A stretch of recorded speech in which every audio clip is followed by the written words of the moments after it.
Muy buenas tardes. En esta oportunidad vamos a dar la cordial bienvenida a la doctora Merly Etken Olivera. Ella es abogada por la Universidad Nacional Mayor de San Marcos, con estudios de maestría en Ciencias Penales y doctorando en Derecho por la misma casa de estudios. Ha sido becaria del Servicio Alemán de Intercambio Académico de la Universidad de Leipzig. Fue consultora en la Adjuntía para los Derechos Humanos y las Personas con Discapacidad de la Defensoría del Pueblo y asistente 1 en el Congreso de la República.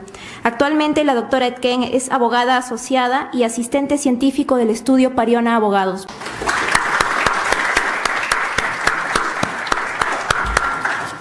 Buenas noches con todos los presentes. Agradecer a la coordinadora del Centro de Estudios de Derecho Penal de la Universidad San Martín por esta oportunidad para poder compartir con ustedes algunos alcances sobre lo que es tratados internacionales en materia de lavado de activos. Previo a nuestra exposición vamos a recordar algunos conceptos previos de lo que es tratados internacionales en el derecho internacional público. Como nosotros sabemos, los tratados internacionales son ratificados por el presidente y también son evaluados por el Congreso de la República. Estos tratados internacionales que el Perú, como un Estado soberano, ratifica a nivel internacional, son objeto de cumplimiento. Su cumplimiento es de materia obligatoria para todos los Estados que suscriben cualquier tipo de tratado internacional, sea tratado internacional en materia de derechos humanos o sea tratado internacional de derecho penal. A nivel internacional, y también como lo regula nuestra Constitución política, nosotros tenemos dos formas de adecuar nuestro derecho interno a las normas internacionales. Si hablamos de tratados en derechos humanos, lo que suele suceder de manera usual y regular en nuestro ordenamiento jurídico es su aplicación de manera automática. Y eso es por lo que dice la cuarta disposición final y transitoria de la Constitución política. Ahora bien, ¿qué sucede con los tratados en materia de derecho penal, como es el Estatuto de Roma, la Corte Penal Internacional o incluso los tratados en materia de lavado de activos a nivel regional y a nivel universal? Estamos hablando de la ONU y a nivel universal, y a nivel regional estamos hablando de lo que es la OEA. Cuando hablamos de tratados en materia de derecho penal, lo que suele suceder por un principio de respeto de legalidad es que este tratado tenga que ser adecuado a nuestro derecho interno. ¿Qué quiere decir adecuado a nuestro derecho interno? Que una vez que el Estado se compromete internacionalmente con un tratado, lo suscribe, lo ratifica, este es derecho vigente para nosotros y por cuanto tiene que ser cumplido. Pero no de manera automática, porque al ser una norma de derecho penal, usualmente va a necesitar una regulación interna para ello. Y eso es lo que sucede con el tema del lavado de activos. Nosotros hemos suscrito una serie de tratados internacionales en dicha materia que han sido objeto de regulación y adecuación en nuestro derecho interno, desde la primera norma que regula el delito de lavado de activos, incluyendo la actual que nosotros tenemos. Como les estaba comentando, en materia de lavado de activos, nosotros tenemos que adecuar nuestro derecho interno. ¿Por qué? Porque a nivel internacional existen dos formas de responsabilidad. Si el Estado peruano no cumple sus obligaciones a nivel internacional, va a tener responsabilidad estatal. Va a tener que, de alguna u otra manera, informar y ser objeto de sanciones a nivel internacional por el incumplimiento del tratado al que se sometió y al que suscribió de manera autónoma y soberana. Por ejemplo, el primer tratado internacional que nosotros hemos suscrito en materia de lavado de activos y el que generó justamente que nosotros criminalizáramos la conducta de lavado de activos fue la Convención de Viena. La Convención de Viena de 1988, suscrita por una serie de estados que abordaron la problemática del tráfico ilícito de drogas como un grave problema transfronterizo que ya no solo afectaba a un estado, dos estados, sino que afectaba a casi la mayoría de la comunidad internacional. Se suscribió este convenio con el objeto y con la finalidad de poder evitar que estas organizaciones dedicadas al tráfico ilícito de drogas puedan refinanciarse y puedan seguir cometiendo estos ilícitos de manera progresiva.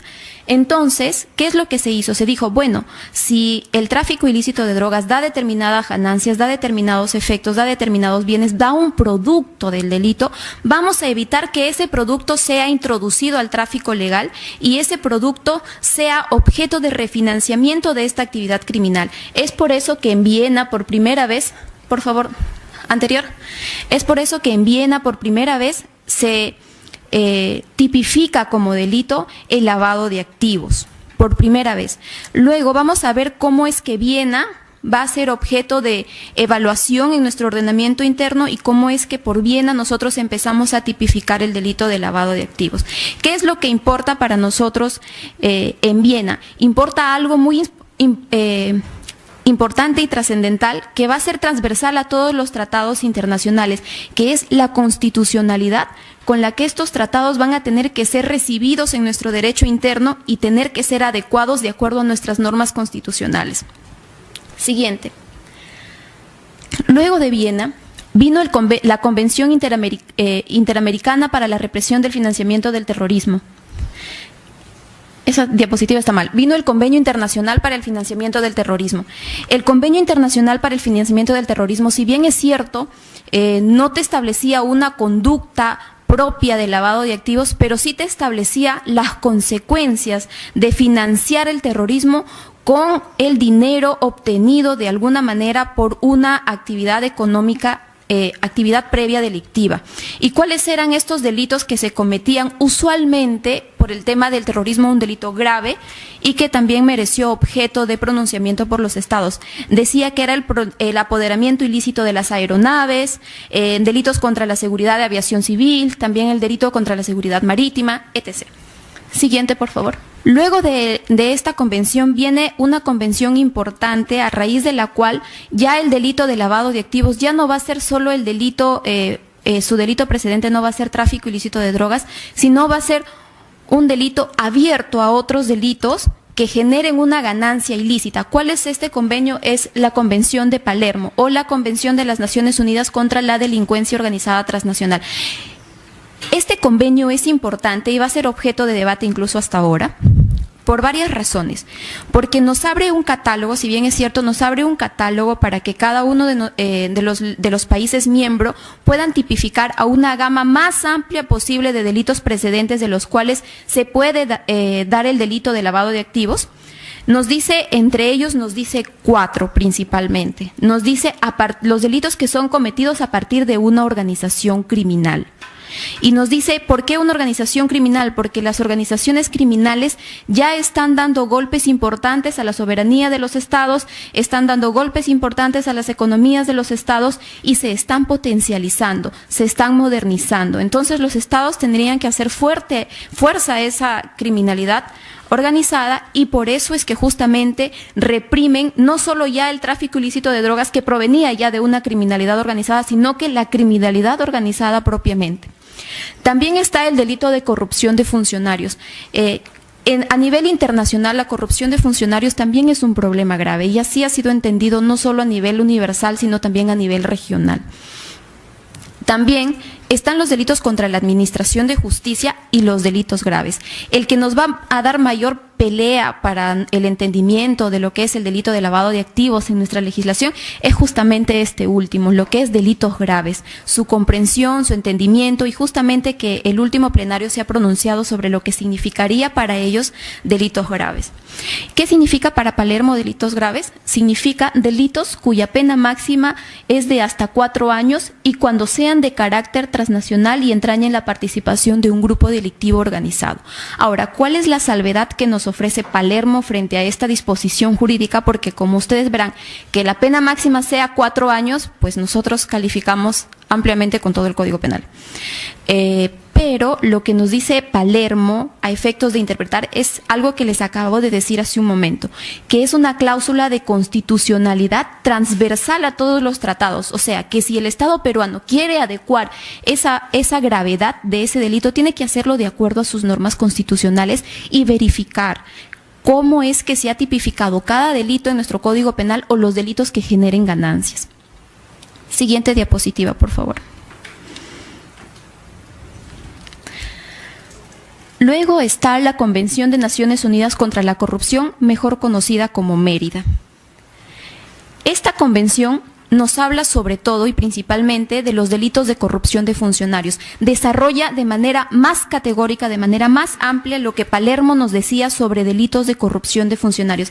En Mérida vamos a encontrar un catálogo muy amplio de lo que significa delitos de corrupción de funcionarios y qué delitos o qué actividades serían consideradas como un delito de corrupción de funcionarios. En Mérida hay que tener en cuenta que en Mérida no solo se habla de delitos de corrupción de funcionarios, o sea, delitos de corrupción pública, sino que en Mérida también se habla de corrupción privada. Nosotros no hemos logrado tipificar en 100% lo que Mérida establece, pero con eso no es que estemos incumpliendo un tratado internacional, sino que a nivel internacional existe una declaración amistosa de los estados cuando suscriben un tratado internacional, que implica que yo voy a cumplir este tratado internacional de buena fe. No implica una automática regulación interna, pero sí una paulatina regulación. Eso quiere decir que de aquí en los próximos años, según la orientación político-criminal que nos manda Mérida, es que muy probablemente tengamos en nuestro Código Penal delitos de corrupción privada. Pero ¿cuál es la importancia también que nos habla Mérida respecto del delito de lavado de activos? La proporcionalidad. En el artículo 30, Mérida nos dice claramente lo siguiente. Dice que sancionar un delito de lavado de activos tiene que ser en proporción a la gravedad de las penas de los delitos determinantes. Es decir, si nosotros tenemos un delito determinante que se sanciona entre una pena u otra pena, de 4 a 8 o de 8 a 12, tenemos que tener un delito de lavado de activos que sea proporcional o que se sancione de manera proporcional con el delito precedente.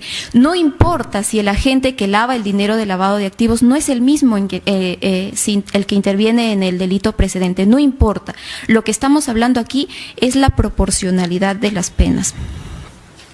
Siguiente, por favor.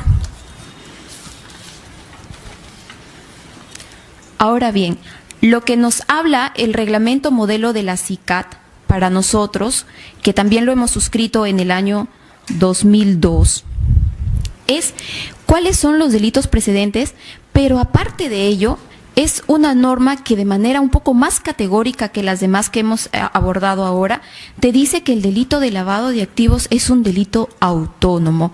Reconoce de una manera un poco más enfática, más fuerte, si se quiere decir, la autonomía del delito de lavado de activos, pero siempre vinculándolo con la actividad ilícita previa, como parte de su elemento normativo del tipo. Siguiente, por favor.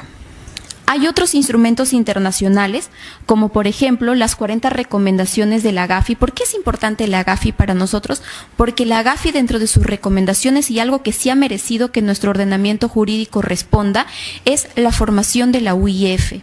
La Unidad de Inteligencia Financiera sirve para nosotros y nos ayuda en nuestro Estado, no solo para el cumplimiento de las recomendaciones de la GAFI y que nosotros pasemos con nota probatoria la evaluación que nos vayan a hacer, no, sino también sirve como una institución que debe de ayudar y debe de promover la prevención del delito de lavado de activos.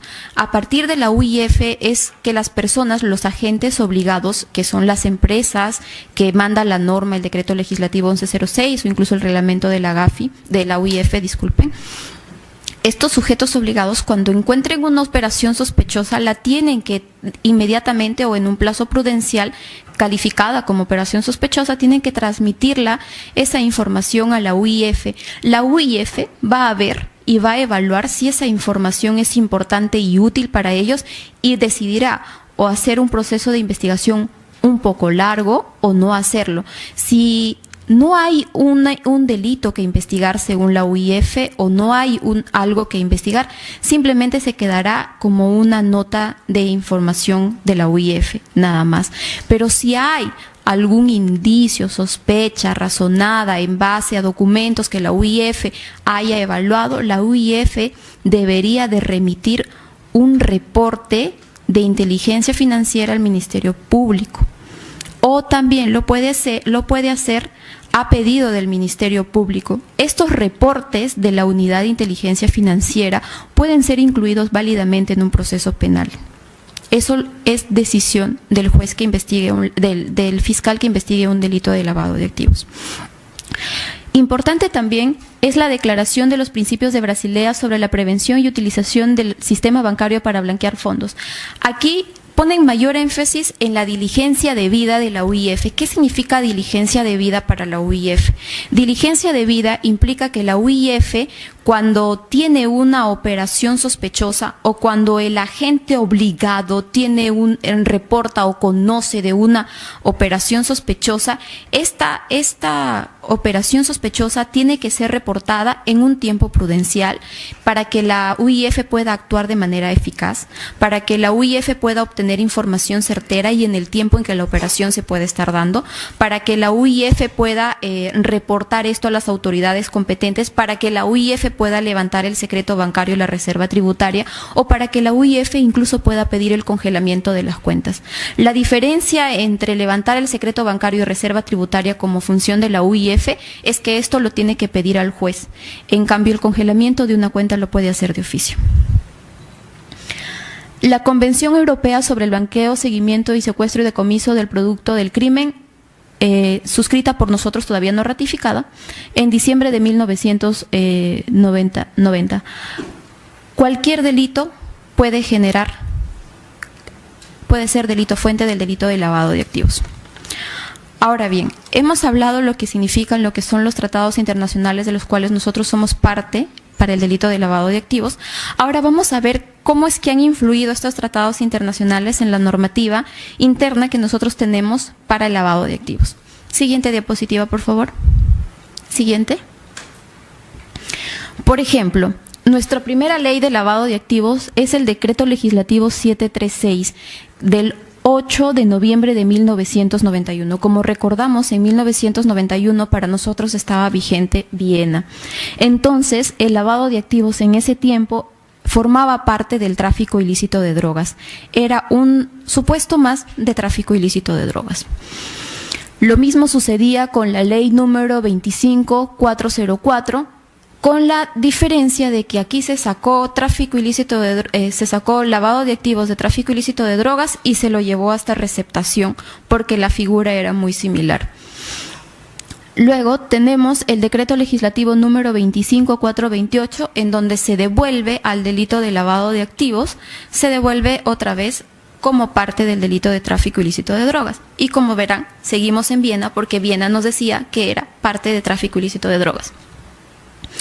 Luego tenemos la ley 26223, en donde el lavado de activos sigue siendo parte del tráfico ilícito de drogas. Pero ¿qué pasa después de estas normas? Después de estas normas en nuestra legislación, cuando ya hemos suscrito otros tratados como Palermo, cuando ya somos parte de otras convenciones internacionales, entonces ya no vamos a tener un delito de lavado de activos proveniente del tráfico ilícito de drogas, sino que este delito va a ser proveniente también de otros ilícitos. Por ejemplo, la ley 27765, en donde la influencia ya es Palermo y las demás. El delito de lavado de activos ya no va a ser entendido solo a partir de drogas, sino a partir de otros delitos con capacidad de generar ganancias: terrorismo, minería ilegal, prostitución, trata de personas, etc. Siguiente, por favor. Ahora, el decreto legislativo 1106 y el que ha sido objeto de la sentencia plenaria última. Este decreto legislativo ha tenido ya influencia de todos los tratados que hemos visto. Ha tenido influencia de la Convención de Viena, ha tenido influencia de la Convención de Palermo, de Mérida, y sobre todo lo que nos hablan, lo que nos dicen los jueces de la Suprema es que ha tenido mayor influencia y fuerza rectora de la CICAT. ¿Qué es lo que nos dice? Cualquier otro delito con la capacidad de generar ganancias. Lo que la Corte Suprema nos advierte, nos dice sobre este delito. Siguiente diapositiva, por favor. Siguiente. Es que el artículo 10, que regula el decreto legislativo 1106, sería como declarativo, es un artículo declarativo de la autonomía del delito de lavado de activos y no implica que el delito de lavado de activos necesariamente provendría de alguno de los delitos tipificados en el artículo 10 del decreto legislativo 1106. ¿Cuál sería el origen? Según lo que nos dicen esta sentencia plenaria, nos dice que el origen es el reglamento modelo de la SICAT. El origen es la norma rectora, pero lo que nos dicen también, que es algo muy importante, es que es el único instrumento jurídico internacional que declara expresamente la autonomía plena del delito de lavado de activos. Ahora, como ustedes conocen y ya lo hemos advertido y hemos recordado algunos conceptos de derecho constitucional y derecho internacional público, es posible que una sentencia plenaria nos diga qué delitos o qué tratados van a ser aplicables al derecho interno y qué tratados no. Una sentencia plenaria nos podría abordar a nosotros y decir, este tratado se va a aplicar y este tratado no, o corresponde a la facultad del legislativo o la facultad del presidente denunciar un tratado internacional y por tanto inaplicarlo a nuestro derecho interno. Esa es una afirmación un poco peligrosa de lo que he podido leer y advertir de la sentencia plenaria sobre el lavado de activos, porque dice expresamente, los demás instrumentos no son fuente legal seguida por el legislador para la norma interna y no son aplicables para los alcances del artículo 10. En consecuencia, a lo que quería llegar, y antes de abordar, y ya no voy a abordar otros temas porque intuyo que ya lo han llevado con otros docentes, es que este acuerdo plenario no puede inaplicar como fuente de derecho aplicable a los demás tratados internacionales. Esta norma o esta jurisprudencia no lo puede hacer de la manera como lo está haciendo, porque implicarían dos cosas importantes para nosotros: tener responsabilidad como Estado a nivel internacional por el incumplimiento de un tratado, y dos, es que no podríamos bajo ninguna circunstancia alegar derecho interno para el incumplimiento de un tratado internacional. Es lo que quería compartir con ustedes el día de hoy.